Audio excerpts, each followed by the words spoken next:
Welcome to Fly Nubian Money, where we help you master your mindset and maximize your money. I am your host today, Laura.A, singing international real estate agent.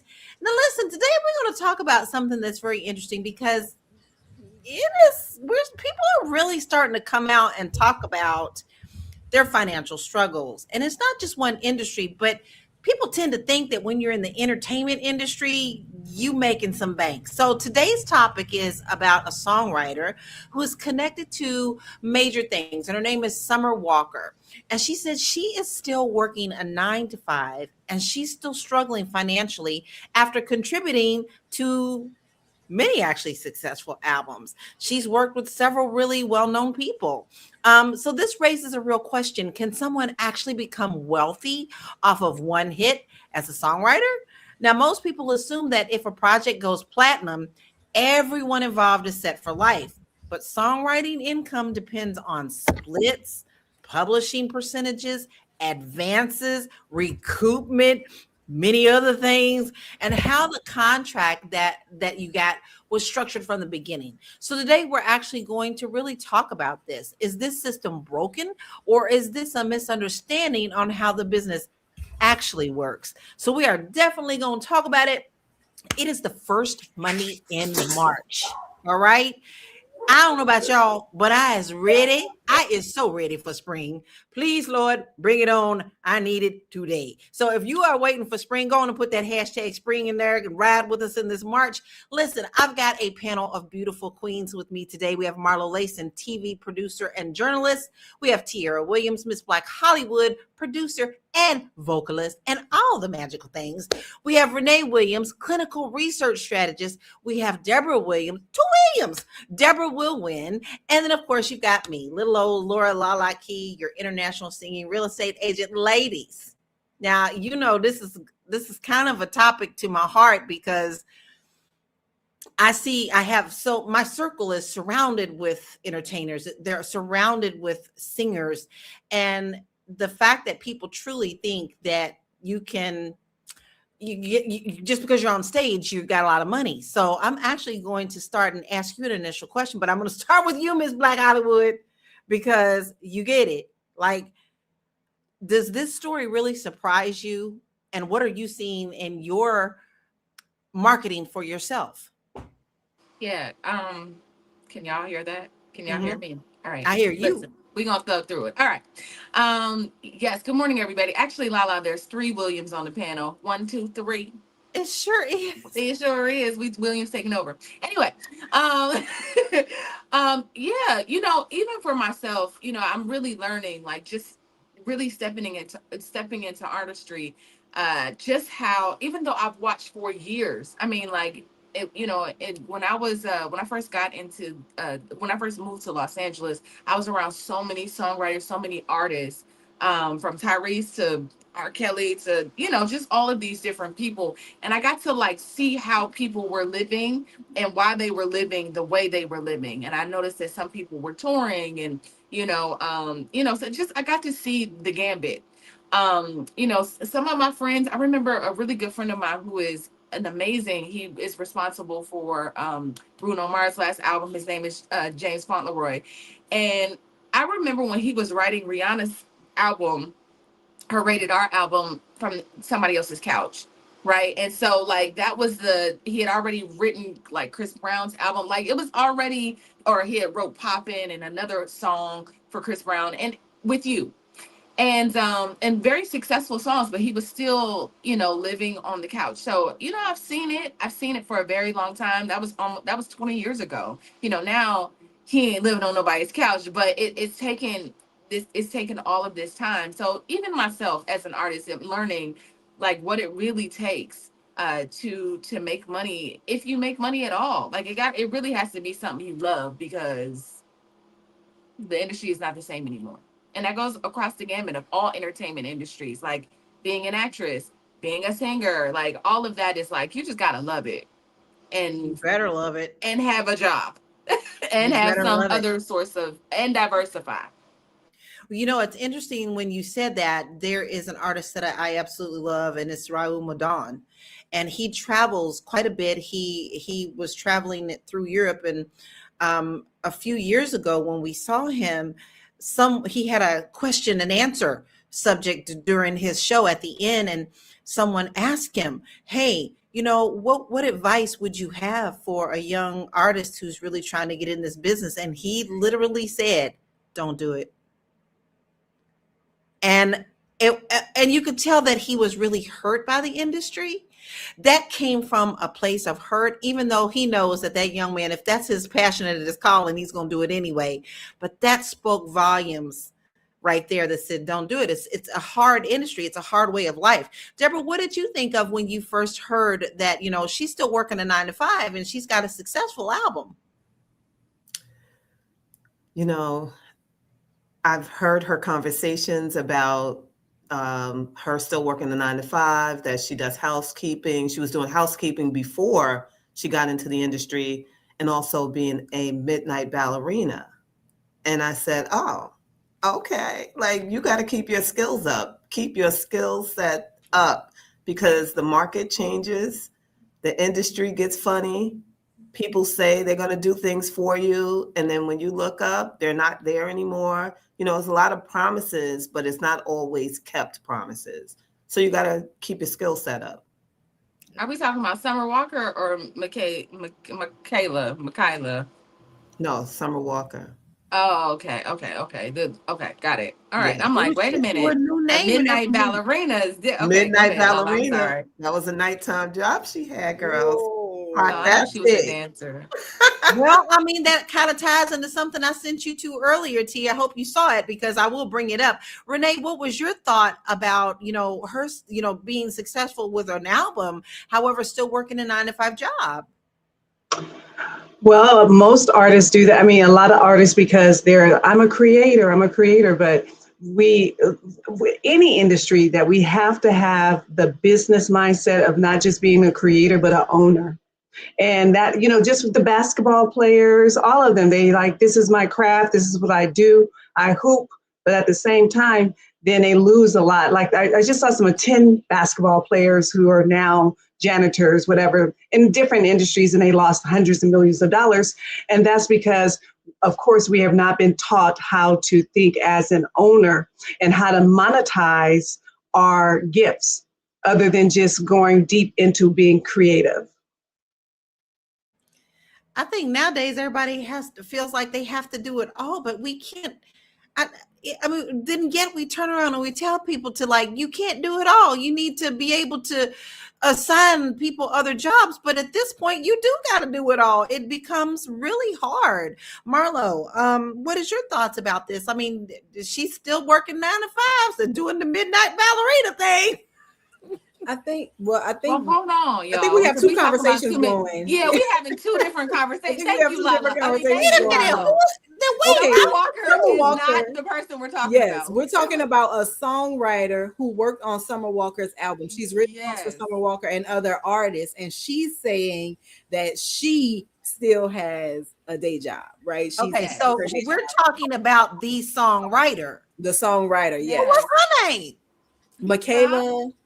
What is it? Well, let me play the video then, because no, go ahead, Marlo. What did you think? Oh, so I was just gonna say, I was watching Trevor Noah's podcast, and he was talking to Josh Johnson, the comedian, and Josh Johnson is on the Daily Show. Josh Johnson was saying the same thing. He was like, look, I was writing for the Tonight Show. I love the Tonight Show. That was like a dream job, but I still was working at the grocery store, right? And then he got a job working for Jimmy Fallon, being a writer, and he was still working at a grocery store in New York City, right? He was still doing another job while he was living in New York City, because these jobs are fickle, right? You could get a new executive producer that could take the show in a different direction. You could have a successful song on a successful album, but if you didn't have your paperwork straight on the front end, you won't get the royalties that you maybe deserve, or maybe you just starting out, or maybe the label didn't put a whole lot into the project, right? So you said, I believe in this project, you pay me X amount and you can have this song, right? We don't really know what the back end dealing of it is, but I think that it's normal for people in the entertainment industry to be doing multiple things. And if people don't want to be broke, a lot of people are going to be doing multiple things because a show could get canceled. Y'all see how quickly the Colbert Show, like just out of the blue, was a casualty, right? In May, those writers will not have jobs if they don't have something already lined up. So the entertainment industry is a fickle mistress, and you got to have something else to fall back on for sure. And I think that most people in the industry absolutely know that. Yes. I think it's true, but then we just had a show last week about how people got to have 2 and 3 jobs in the first place, just falling right in line. Before we go on to the video, I do want to say, to mention, there's been great conversation from our family. So keep them coming. Now, everybody else seems to be wanting some spring too. I hear you. We're going to pray for the spring. All right. So, Incog says songwriters and producers are not getting paid like they used to. Plus, if they are writing for a top A-list talent, they often get strong-armed into a crappy deal. And then Incog also says, unless you're Sade, you're not getting the songwriter deal that her ilk is getting. And then Melkon says the music industry isn't what it used to be. Now they're too much money grabbing from the artists as they are getting the short end of the stick. America is a very corrupt and not giving the artist his due. Well, that's been going on from day one. Incog also says the gag is a lot of people in the arts are midnight ballerinas, yacht girls, or madam to sustain themselves, unfortunately. And then Dr. Vibe said, if you create it, do your best to own it. Now, with that being said, so Lala can get herself unconfused, let's check out this video and then we'll get back into the conversation.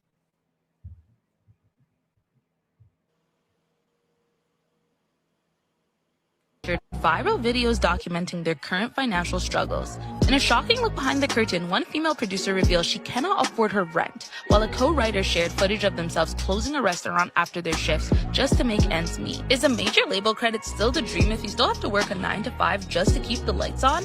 Let us know your thoughts in the comments below. For more exclusive industry news that doesn't make it to the main feed, make sure to subscribe to sscradio.com. Well, that begs to ask the question, Tiara, can a songwriter realistically get rich off of one hit? It's very hard in today's climate of music. Absolutely not. It's not, especially the way points are structured and just the way that you just can't. You can't. An artist can't get rich. Well, they can get rich off one hit, but even that is like, really, it's the luck of the draw, it's timing, it's all of the things. But yeah, I would say no for the songwriters, just because of the way the business is structured and the points are set up. I mean, they're really, literally low on the totem pole in terms of ownership. And true, but a lot of artists are not writing themselves. They're depending on other people to do that for them. They're not the ones who are actually sitting behind and pulling their hair out trying to come up with lyrics. And one of the things that we are seeing is people now are trying to credit everybody and their mama and their dead uncle on the left-hand side, twice removed, on the album. And so when you're going to the album and you're looking at these writers and these credits, you're seeing over 50 to 100 people on this album, all trying to get some kind of credit. And this is just not how it works. Whereas it's tied into, like Chuck Berry, for many, many years, didn't get all of his writing right. He said when he looked at his paperwork, he was like, I don't know these people. They have writing credits. Where did they come from? I don't know them. So, Debra, how do you think publishing is affected with this, and why does publishing really matter? Publishing matters because you want to get paid.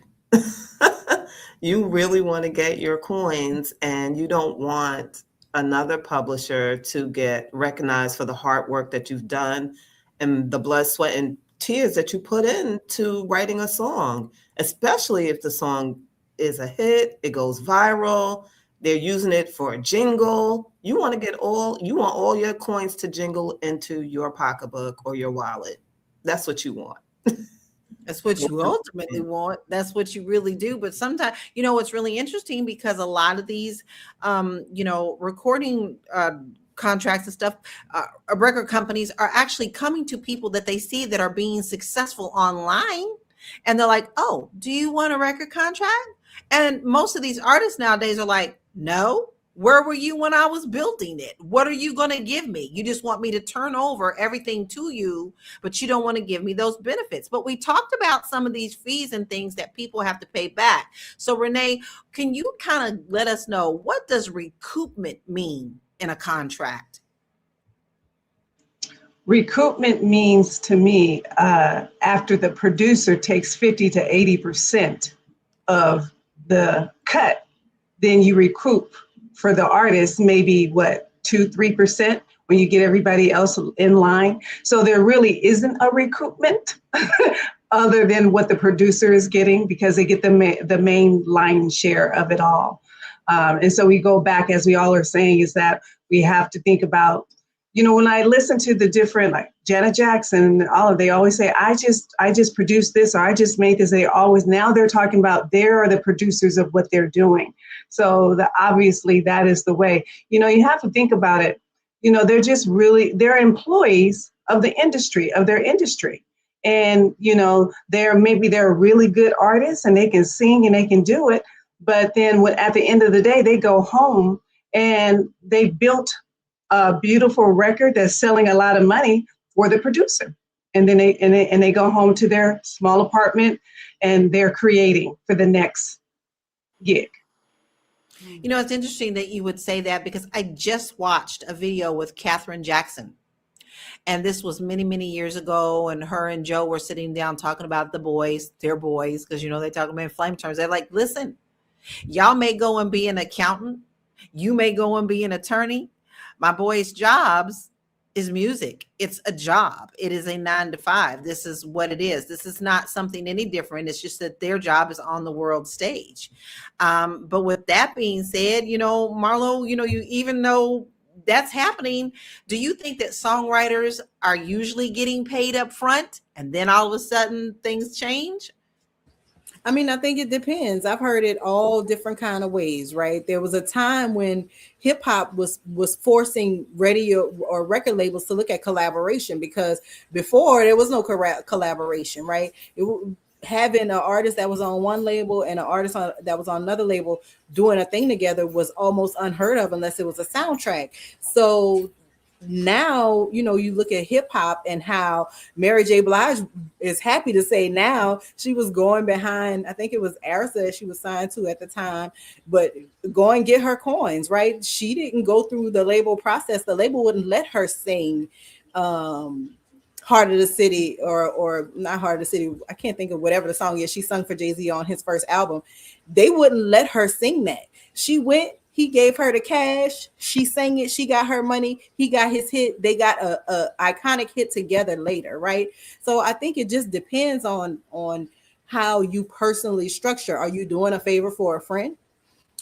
Are you doing a one-off thing? Are you going through the label? It's a lot of different ways to do it. I think that what's problematic is nobody knows what's gonna be wildly successful. So if we agree to $40,000, that's what you're gonna pay me, and then I see 20 years later this song is still iconic, a lot of people have fallen out behind that sort of thing. So I think it just depends on how it's structured. If you're a realist, then right? I've worked on projects for $0 that went on to become little cult classics, right, in the independent film circuit. There's nothing that I can do about that. I'm not going back and asking them to open up your streaming monies, right? I just like the fact that my name is in those credits. But some people be sitting back broken mad and have a problem, right? And they want to come back and have something to say. So I think it just depends on how you structure it. But I think most of us that are true to our crafts, whatever that craft may be, we know it's a trade-off. We know sometimes you're not going to work for nothing. Sometimes you're going to work for chicken. Sometimes you're going to get you a major payday. Sometimes you're going to do something and it's going to turn into something bigger and open up so many more doors for you that you couldn't have even imagined. So it's all just rolling dice at the end of the day. I have to agree with you. I mean, I have done projects where I've just been paid outright pretty big projects. And I'm okay with that because that project wasn't something near and dear to my heart. And it was someone else's vision. I didn't mind coming in and getting paid a certain amount of money for singing a song. And I'm cool with that. If it ever comes to light again, I'm still going to be cool with that. But also, this actually is something that we need to take into consideration. A lot of these people, a lot of these artists, young artists especially, do not want to learn how to hone their craft. And that includes understanding what you are signing when you're signing it. Marlo just said it. You know, hey, there are days that I get paid and then I don't know. Well, listen, you need to know what you're really signing, because coming back later after you done signed something saying that you've given it up, you're not going to get it. You can go to court however many times you want to. It's locked, tight, solid. But we have another video. So Well, and can I add to that? Can I add to that really, really quick? I just want to say that a lot of artists are caught being, the number one thing is desperate, right? They just there's some desperation in there where people are trying to get out of their situation. So you get into a room and somebody's offering you, let's say, $500,000, and you've never seen $500,000. Your family is at home starving. Y'all been eating beanies and weenies for the last 10 years or whatever, right? And you like, man, that sounds like it's going to change my life. And so you sign over your life. You guys were talking about recoupment.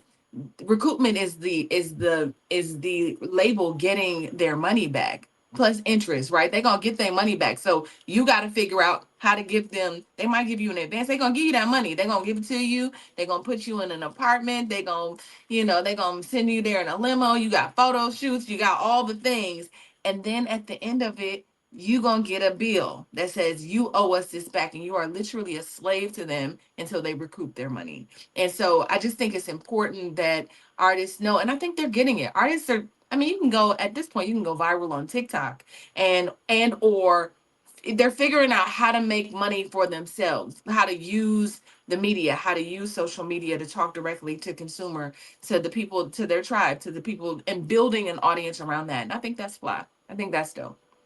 I do too, but there's still a lot of them that think that they just gonna make it overnight.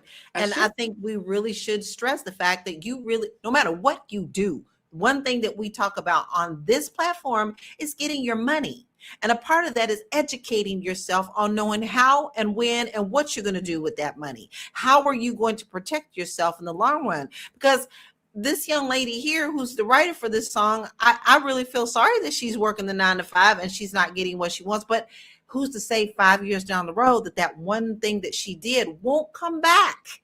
Because music is an eternal thing, y'all. Just take somebody else to pick it up and take it to the next level. And next thing you know, you back in the picture.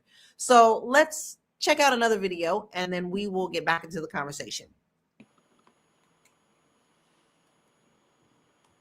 This is how a group can sell 10 million records and be broke. And everyone, get ready to do your math. Okay, there are 100 points on the album. TLC had 7. Every point is equal to 8 cents. All right? 7 times 8, 56 cents. That means every time an album gets sold, TLC gets 56 cents. So 10 million records, $5.6 million. Seems like a lot of money. Well, it's not a lot of money when the record company has spent $3 million to record your album. And in the record business, we pay all costs back to the record company. We pay recording costs, video costs. So now we have $2.6 million left. Well, guess what?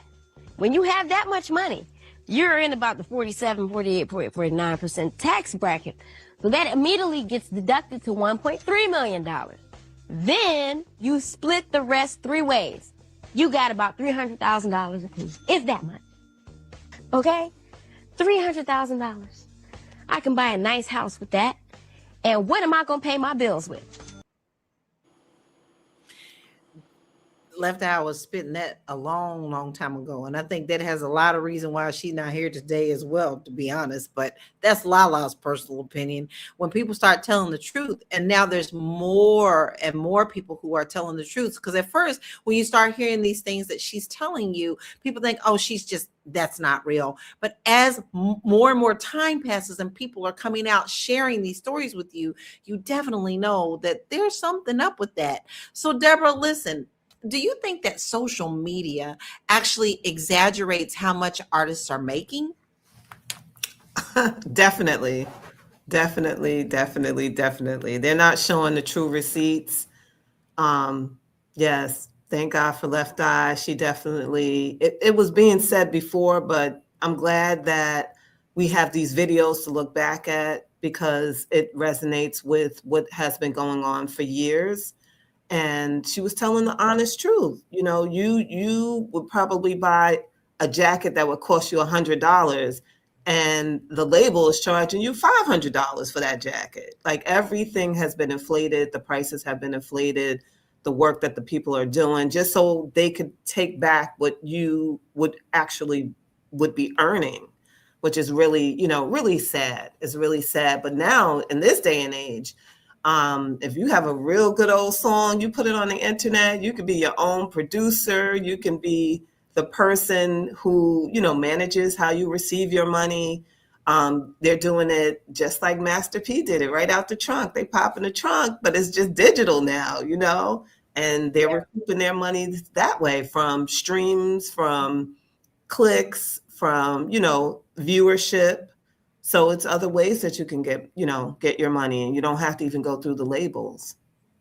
That's true. Now that also brought up something. Was it J. Cole or is it The Weeknd who said he's getting ready to tour, but he's going to go back to his roots and sell his albums out the trunk of his car? There is a lot of power to that, y'all. I'm telling you, I can't tell you how many flyers my husband and I popped up in Louisville, Kentucky. Every park laid out the stuff. We got our recording studio together, the things that we were promoting on our own. We had to. You have to do all that. You have to wear all the hats in the beginning, especially in a small town. But Renee, listen, with that, because I just told you we doing all the things, but should creatives always hire an entertainment lawyer?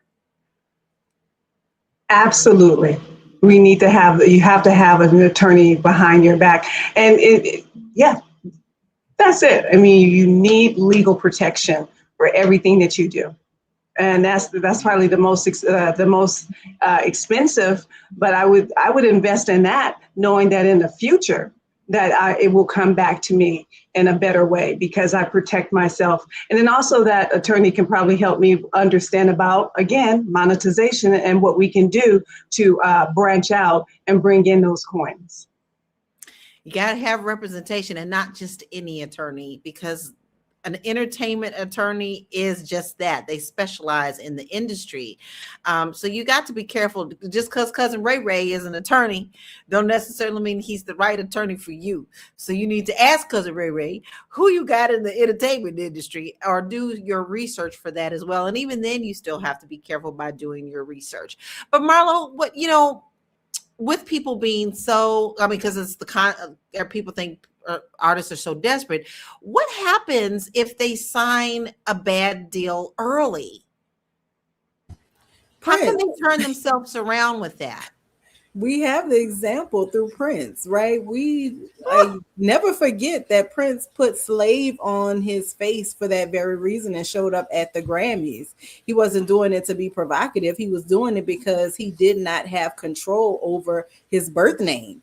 His name is Prince Rogers Nelson, and Warner Brothers wanted him to cease using his birth name to record any future albums, which is how we got that symbol, right? And all of these things that go into the mystique of who Prince is because an 18 or 19-year-old Prince signed a very terrible contract with Warner Brothers, and it got him into 1 billion years of servitude with the Warner Brothers music group, like a CB in the Scientology religion, right? He was definitely, he is the example. Prince is why we have so many artists that are fighting to be independent. He actually paved the way for independence, right? Prince got a website. Prince started streaming music and having downloads, $1.99, $3.99, $5.99 on his website, because he was breaking away from the music industry. So it's a grind, right? I think that people don't understand the trade-off is You ain't may not your glam squad is the glam squad you can assemble on your own, right? You're not gonna get privy to the great glam squad. You may not get invited to all of the events that you need to be invited to, working outside of the label system, right? There's a young guy now, I can't think of his name. If y'all know his name, I want to call him Lil Ray Ray, but that's not it. He Lil somebody though. And he is a very good rapper, up and coming rapper. And he definitely was doing the underground thing. And he said it. I did it as long as I could, but you hit a plateau, right? So we talk about independence, and obviously Prince, being Prince, could come down and do independence and still maintain his stature as Prince because he already was. But when you're not Prince and you're trying to get it out the mud, it is much harder to work outside of that industry system, because the things that we think make a star, the look, the sound, the posh, right, the appearances, all of that comes through that machine. And so whenever you're working outside of that machine, circumvent, your path is much longer, right? Your pathway is much longer. So both ways are fine. Just know, do you want to be in a billion years of servitude to the label? Because that's what signing a label is going to get you. Do you want to have a very long, hard path where people always talking about you like you're an underdog? All of these are the things that you will have to think about as you want to explore being in the entertainment industry. Whether that's film, it don't matter. TV, you're a model, I don't care. The industries all run concurrently and they all run the same. So it is And it boils down to that's being the common denominator, right? Like that's the common denominator. These companies have all the foundations that you need, and are you willing to do that, or how are you going to structure it where you can build on that foundation? But the foundation also talks about ownership and things of that nature. So, Tiara, how important is it to have your ownership over publishing? Are those two different things? What is the difference between the two? Well, I mean, I just think that in terms of owning your own, there's a little echo. So okay, there we go. In terms of owning your own, just somebody that's put out an album last year, Love Hangover, CarmenJ.com.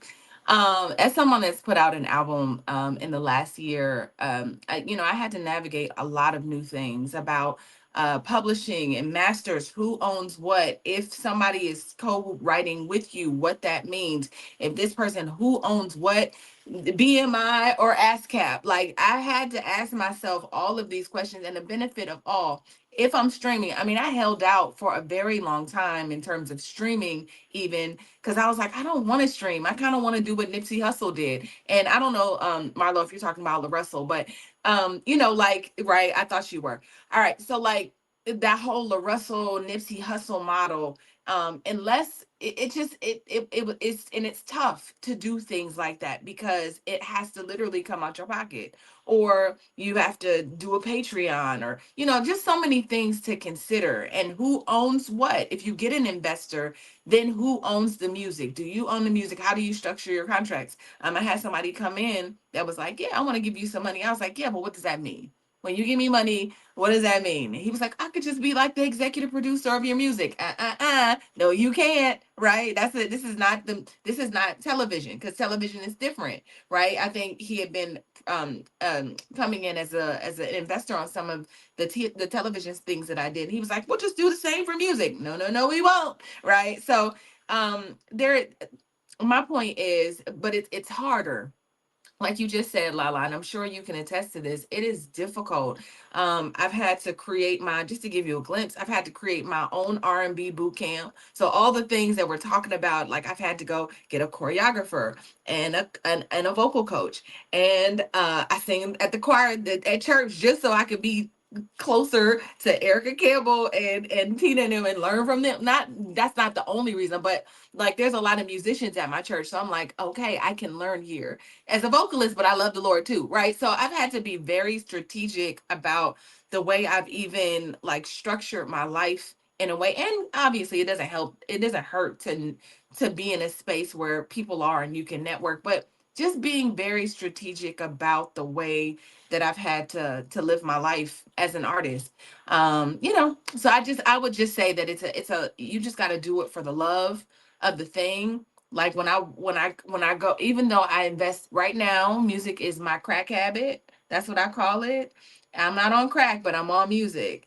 And so it just every time I get a little money, I'd be like, well, I could pay for this. We got a new video coming out. Oh, I'm gonna go to the studio. It's like, and you don't know. You have no idea, you know, not you don't know how to monetize it, but you have to be very creative about ways to monetize in this climate because people don't want to pay for music. Why pay for your music when I can just go and get it? You know, I can get it, I can watch it, or I can pay pennies to stream it or whatever, right? So anyway, don't have me going because I did you know that for an artist to earn $1, you got to stream their song 80 times for us to make $1.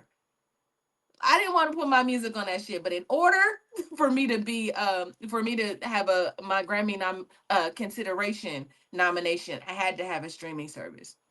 Anyway, it's been a No, that year. people don't, but these are the things that people need to know. Like Been a we year. are doing the same struggle. Listen, when we're doing those rooftop video shoots that we did, we're paying other musicians to come and be in there. We're paying the videographer, we're paying the editor. You know, Lala learned how to do some serious video and special shots with some gimbals. Okay. And then the bigger shots to be able to give to another person to do that. People just think all this is magic. This is not some magic unicorn thing. And then you don't want to come out here and pay us for doing that. All of a sudden, oh, it's a beautiful song. Thank you. How's my album? How about here's my album? How about you pay me for my album? Because you don't want to go to your 9-to-5 job and not get paid that week. Lala's off the soapbox now. Let's look at some stats. Where should we go? Telling you, hard work. We can go on. I'm sure On between and Lala on and and myself, on. we can Telling go you. on. Streaming platforms often pay fractions of a cent per stream. How you think of a penny, which they don't make anymore, y'all. Pennies are not being made no more. They are actually giving you a fraction, like 1/8 of a penny. Okay. Tierra just told you 80 streams is going to get you $1. You lucky if that. Snoop Dogg and all other people talk about that as well, how they're not getting paid on these streaming platforms. Songwriters typically split publishing percentages among multiple contributors. Didn't I tell you there's 50,000 people on one album? I think we know our stuff around here. Many record deals include recoupment clauses, meaning advances must be repaid before profits are distributed. So you thinking you getting cute out here in all these little outfits and stuff, but baby, you got to get that back. All right. And then publishing ownership is one of the primary ways songwriters build long-term wealth. There is a difference. That's why Diane Warren is big pimping in Hollywood now. Unbreak My Heart is still paying her. But girlfriend runs her business, her music business, like a business. That woman gets up every day and goes into work in her own little workplace, 8 a.m. She's there sometimes 7 a.m. in the morning and doesn't leave until 7 8 at night. You have to watch your craft. You must hone it to know it, to own it. These are the things that you need to think about. Now let's check out a couple of comments and then we're going to have another video. We've got lots of great conversation. Armando had to bring this up. Now listen, y'all listen, you talking about my husband, my second husband. My husband was okay because my husband loved him first anyway. Okay. It all started when Prince tried to run over Michael Jackson and his mama. A wild story, but yes, it is very much true. And they're loving on your dreads, Marlo. The Real Black Lexicon said Whitney and many of our greats had no issue with the influential church worship influence. That's right. You got to surround yourself by what you want to be a part of your circle. So Tierra, that ain't nothing. I mean, you surround yourself with great people. You are amongst they tell you that in masterminds, right? The Real Black Lexicon says the very best were made that way, Aretha and others. And then Anonymous says, I don't believe Summer Walker is broke. She's a moron, but she's not broke. We're not talking about Summer Walker. We're talking about her the songwriter who helped her album. And now I've got that story straight. And then Dennis says, does products that is a few cents under a certain dollar point get readjusted? I'm gonna throw that to you, Tiara, before we go into this video. Do you know anything about that? Do products that is a few cents under a certain dollar point get readjusted? I'm not sure. Does products that is a few cents under certain? Clarify, Dennis, Yeah, because that's a you good gotta tell me what you question. mean. That's a I'm good like, question. Clarify. like products, like songs? Like, what are we talking about? I'm confused. Yeah, just clarify, because that seems like I think I have an idea where you're going with that, and that's a good question. Let's check out this video. We'll come right back. Y'all got okay. So I really like as we prepare to play this video, because I wasn't ready. I really liked how vocal T-Pain has been about his struggles with the music industry, how he literally made $40 million and lost it. Just not understanding what the industry was. And so let's play a video from T-Pain, shall we?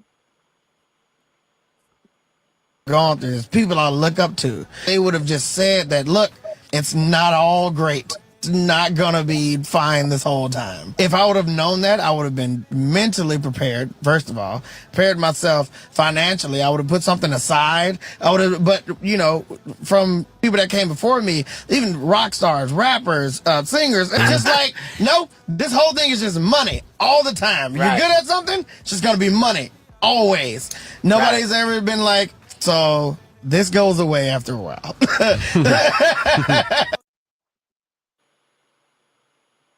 He really brings up a good point. And Renee, I'm going to throw this to you, because now we're getting into shemini part. So listen, what role does financial literacy really play in the music industry? I know every other thing that we do, but we're going to talk specifically about what role does financial literacy play in music, because T-Pain just hit that. It should, and it plays a critical role in the music industry, because we have to understand our numbers. We have to understand where everything is coming from and how it all pieces together, from the producer to everybody's on your album, all of those things. You have to understand the financial impact that is going to have on you. But of course, as artists, and I'm a scientist, so I don't have that. It's a difference. It's a difference, right? So what I understand, you like, it was my craft. This is what I do. I have to be, I'm spending all these hours to hone my energy. Okay.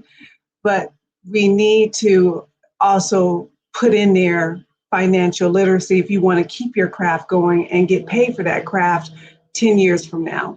And I know it's hard to think about that, but and for any industry, for us, we all have to think about putting a little money to the side, because we just don't know what's going to happen, right? No, never, ever. And that's the thing. Everything is unsure. Nothing is written in stone. But Debra, do you think that the industry is unfair or just complex?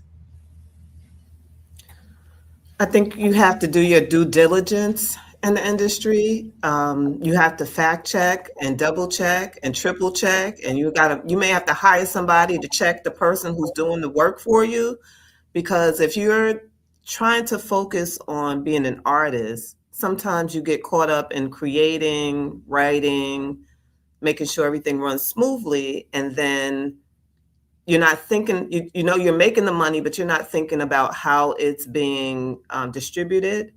And if you, like I said, I put a comment in about T-Pain, he had his investor investing in, we're going to buy these whole, row of houses. And he didn't double check the area, and he didn't make any money. He lost a lot of money behind that. And so you do have to have somebody you can trust, and just prayerfully they don't rip you off. But, you have to have those things in place. And can I say just one more thing about what I heard about, Kevin Hart. So when he's getting his skits together, he doesn't just have one writer, he has 3 writers, and then he can make a comparison. I started doing that with everything that I do. your bank accounts, what you need to do. I throw it off into, I get 3 different bids or 3 different resources. They don't have to know that they're bidding against each other, but it's good to not just go with one person. And I think that's what we all, as an artist, as a, understanding where you are, get 2 or 3 people and let them tell you what you need. And then you start taking the bits and then pull it together for yourself. So, that's, because I'm a Fiverr queen. So I'm always getting bids. And, so yeah. I think this is good business practice. That's true. In business, they always say get 3 quotes and then write the check. So we should look at it that way too. In any industry, 3 quotes, write the check. I think the only problematic thing I see, right, as a creative, when we're talking about this, we talking about how the songwriter ain't making money, right? Kevin Hart getting 3 writers, cool. As a creative, collaboration is the thing. But then in 6 months, we'll be talking about Kevin Hart, comedy writers ain't seeing no money because of the splits, y'all, right? So creatives, unless you start your own production company, unless you start your own publishing company, unless you put yourself in a position where your creativity funnels money back to you, being a creative is always a losing endeavor, right? And I think that most of us understand that signing up to be a creative, you understand that there is a bit of loss. When you work for a company, people think, oh, you writing for Marvel, you don't own any of that which you are writing, right? You are lending your intellectual property to a company. So I think that when we talk about creatives, it's not really much different from the corporate structure, because if you create something within a corporate structure, you don't own that either, right? That corporation owns that idea the minute you turn it over to them. So I think that that's because creatives, right, we get to see their job events. If you, Renee, if you have a health tech science fair conference, TV cameras are not going to be in there, right? But at the Oscars, they are. At the Grammys, they are. At the Emmys, they are. Those are industry events, right, that everybody gets to peep in, because we've determined these industries are the industries of the people to be watched. And so I think that as we talk about entertainers and creatives, it's always kind of a, you should just do your business better. But the business is for your face to be out there. The business is for your voice and your thoughts to be out there. That is the business aspect of it. And I think that it just is a little bit different, because the commodities are the people that we see. The commodities are the songs that we bop into, right? We doing like all of that. That's the commodity of it, right? Does the artist have a big enough draw, a big enough name to be able to branch out and pay money? We always talk about how much Beyonce concert tickets cost. They cost a lot because she spends the money up front. The record label is not putting on that concert. She has, for several concerts dating back to before Destiny's Child was officially over, been investing in those concerts herself and trying to recoup that money, right? That is business. If it was anything else, we would applaud it, but we don't want to pay to be entertained. Entertainment should be free. But if somebody makes a hair care product and it's $26 a bottle, we like, girl, get your money. You put them coconuts in there by yourself.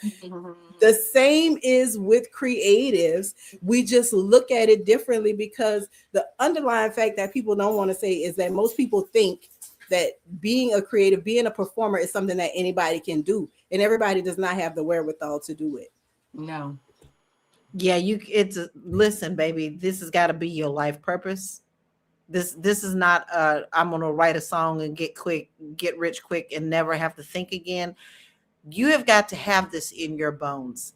You have got to be able to willing to do, what does it say? Anything that you want to do, that you got to be willing to do it free, right? We don't want to do it for free, but when it's in your bones like that, you can't stop it.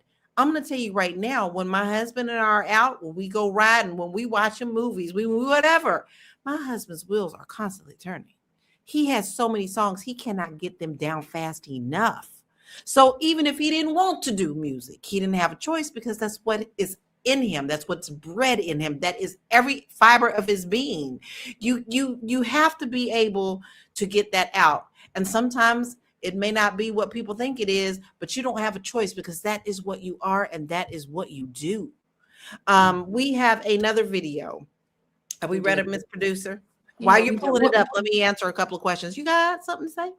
Well, no, I was just gonna tee us up for it, but if you want to ask some questions, that's cool. I was gonna tee us up for this next thing.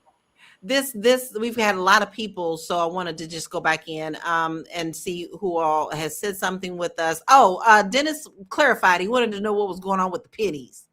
Well, yes, they're not being made anymore. A lot of places are rounding up as they phase them out. So yes, you're getting shortchanged right now, literally, while they're trying to make sure that this balances out.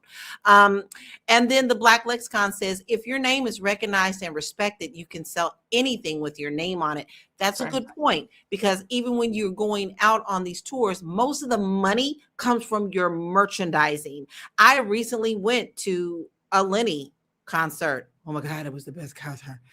And my man wasn't even selling his music, y'all. There was no albums there to buy. There was no, I'm gonna date myself. There was no cassette tapes there to buy.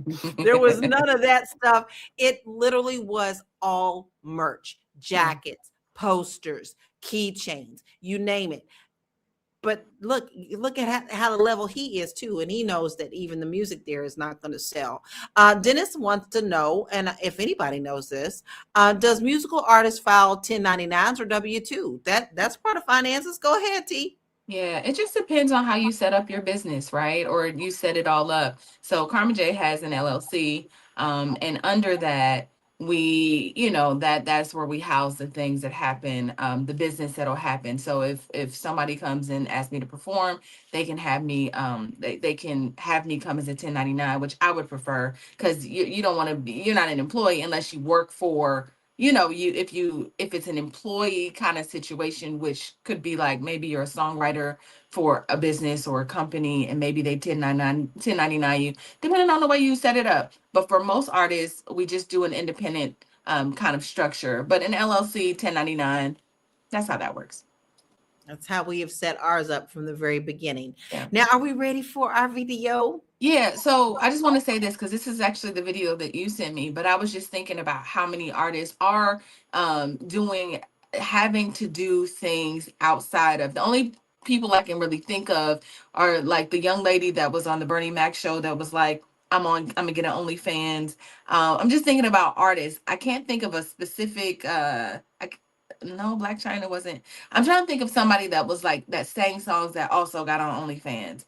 But most women that are rappers have been like, are coming from like the stripper pole, but it's kind of all the same.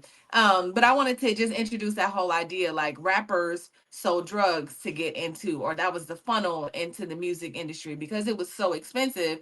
They sold drugs and then, made a lot of money and was able to be like, play my songs. There's this story of Jay-Z and them going to the radio station with a duffel bag and just saying like, play my song, right? Because they were independent. A lot of women are either using stripping for that. And obviously we're going to find out that somebody was using OnlyFans to right, as an offset or to basically even the last European tour that I went on, I lost, I think, 26 grand. And the last UK tour that I went on, I lost about 13 grand. 6 days before the tour in Europe, I had to let go of a crew member. It was around Christmas. I've won a Brit Award. I've made the company Universal a lot of money. I still make them a lot of money to this day, even though I'm not signed to them anymore. And if I had not toured my first record, Made of Bricks, there's no way that impact would have been as significant. The only reason it's possible for me to keep doing that, even though I have Made of Bricks in my catalogue, is I sell pictures of my bum on the internet. I started an OnlyFans account during my last touring cycle to get some attention on the issue, which it did. I was in every newspaper in the country. I don't know how Kate Nash now would start a career when I worked in Nando's and my mum was a nurse, and I have no connections and no sort of disposable financial support from parents. I really don't know how I would be able to do it. I don't think that I would have been able to have the career that I have if I was starting now. We're desperate as artists for any help that the government is willing to give us would be great. That just breaks my heart. Now, I don't know anything about that woman's music. All I know is she's obviously someone that people desire to hear and to listen to, but she's not making the money doing what her life purpose is. She's making the money, as she says, selling her bum on the internet. There is something logistically broken. And what are we going to do about that? Oh, Lord, be quiet. I had that on Do Not Disturb. Go away, people. They listening, y'all. They listening. Anyway, you have to be careful with what you sign, regardless. Now we're going to start winding this down. That just breaks my heart. And I would love to hear everyone's final thoughts and where we can find you. So, Debra, we're going to start with you. What are your final thoughts and where can we find you? My final thoughts today are keep your skill sets up, people. In this industry, you may have to go back to customer service work or administrative assistant work. Don't burn bridges, network, and do your very best. Like you were saying earlier, anything you would do for free is your passion. And so, don't give up your passion. There's hope in your dreams. So continue to strive. But, also know you may have to do some hustling on the side. Don't sell your bum on OnlyFans, though. Please don't do that. Don't do that. My name is Debra E. Williams. This has been a great conversation today. And Debra will win on YouTube. Thank you. Thank you, Debra. Renee, what is your final thoughts and where can we find you? Thank you. Final thoughts is the industry isn't really broken. It's designed to do exactly what it's been doing. So what for us and for creators and for anyone is that we have to change our mindset to being an owner of whatever you're doing. And that will make a big difference in your life. So my name is Renee Williams. I'm a co-founder of Tricycle Sync. When 70% of women feel unheard and Black women are dying at 3 times the rate, we can't afford silence. Tricycle Sync is one app for your cycle, for menopause and maternal health, and it transforms I don't feel right to the evidence the doctors can't ignore. So tap in, find out if it's not for you, maybe it's for your auntie, your sister, your little, so a woman in your life can benefit for having receipts. Thank you. I absolutely love that. And by the way, it is March and it is Women's Month. And thank you for reminding of that, Walterine. She always keeps us in check. So don't forget, go love on a woman and support a woman today. And Renee is right in that platform. Okay. So make sure that you do that because everybody's important. But guess what? You wouldn't be here without a woman either. So Marlo, what is your final thoughts and where can we find you? My final thought is don't be wowed by the smoke and mirrors of the entertainment industry. If you have dreams of being a creative and having your work out there for the masses to see, go in with your eyes wide open, not eyes wide shut. Understand that you are going into a business, right? Even if you're doing it on a small independent level, you are going into business for yourself and you're going to have to do things in a business way. So just be sure that you are not having blinders on. And for the general public, don't have blinders on. Yes, y'all get to get and sit inside of the entertainment industry work events. Y'all get invited into the luncheons and the things that you don't attend in your own industry, but you get to go for the entertainment industry. Don't be wild by things that are edited and chopped and put together to create a story. Just be realistic. If you like realism, you can follow me. That is my Instagram handle right there at the bottom. I love to talk to people. You talk to me, much like T-Pain, I'll talk back. And, follow your girl. I have some little things that I'm working on for y'all to see, and I would love to connect. You need to do that because I told y'all Marlo is one of my favorite people to follow. She's sneaky, snarky. I love that. I like that. She be getting little digs and be like, "Oh, I wish I was that snarky. I wish I could do it." I really love following Marlo. Okay, Tiara, what is your final thoughts and where can we find you? Okay, so my final thoughts is this. Like I said, I've been here in Hollywood. I'm 22 now. I moved here when I was 22, right? And so I have been here for quite some time, and I've learned a lot about the business. I've learned a lot about entertainment, about storytelling, and I had to get really creative about the way I've lived my life here. It's like you can make it. When I first got here, I was like, I really want to work in this business. And I remember running into Angela Bassett, who is the reason why I became an actress, when I first got here, after Hurricane Katrina. And I was like, I just got here from New Orleans and I really want to work here. She was like, well, all you have to do is you work on your craft, and you keep working, and you just never give up on the thing that you want to do, and you'll be just fine. Right. And that was 20 years ago, and it stuck with me ever since. Just saying, like, just keep going. Just keep going, and stay connected to it. Find a way to connect to it. Every day I use my creativity as my business. And it allowed me to pay for my crack habit, which is music, right? Or if I want to make a movie or something, it's like being creative is what I get to do every day. Now, I've baselined that as storytelling. I just learned how to tell stories every single way. I can act in your movie. I can write a song. I can produce your movie. I can, you know what I mean? I can do it through directing and podcasting. And that really is a blessing. But the baseline of all of that is storytelling.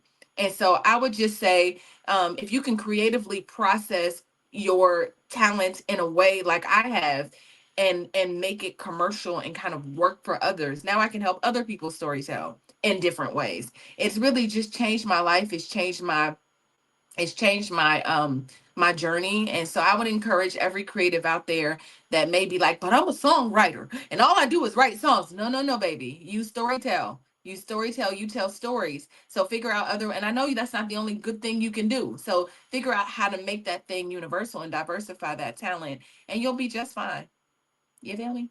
So if you're looking for me, I would say go to karmaj.com if you're interested in. And I noticed people have still been buying the.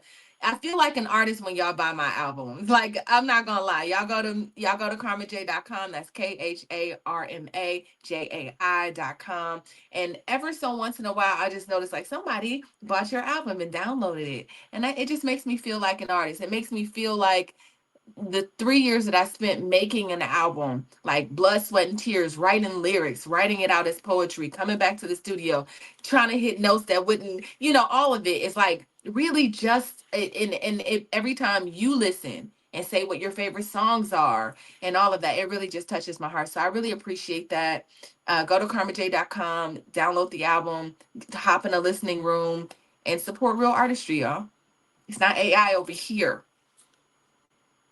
No, not over in this house either. So I get it. Please make sure that you go and support, because the album is fabulous. Like, no joke. I'm not saying that just because we're on the show. It is. You want to talk about storytelling? This is a story to be told. You need to make sure that you go and download that, support your local artists. Like I said, you go to your 9 to 5 and you want your check every bi-weekly or monthly or weekly when you get it. Please make sure that you support local artists. Our blood, sweat, and tears go into that as well. Now, here's what I got to say. Regardless of whatever you do it well. And don't always put all of your eggs in one basket. There is a thing where you can be creative with music and not just be a songwriter. You can also help other people. You can help write other people's songs with them. You can, help someone with their stage. You can organize a whole show around several different artists. It doesn't mean you have to go outside of what your life purpose is, because that is a part of your industry as well. Know it good, know it well, know what you're signing. Make sure that you have good representation so that you also understand that it's okay to struggle a little bit, but it's also okay to see those fruits of your labor bloom. What they say, a little mustard seed can do for you. Sometimes you have to plant that and just know that your blessing is coming. So I am Laura.A, key international real estate agent. And listen, guys, I have something big coming. I'm super excited about it. and it is going to help people get seen.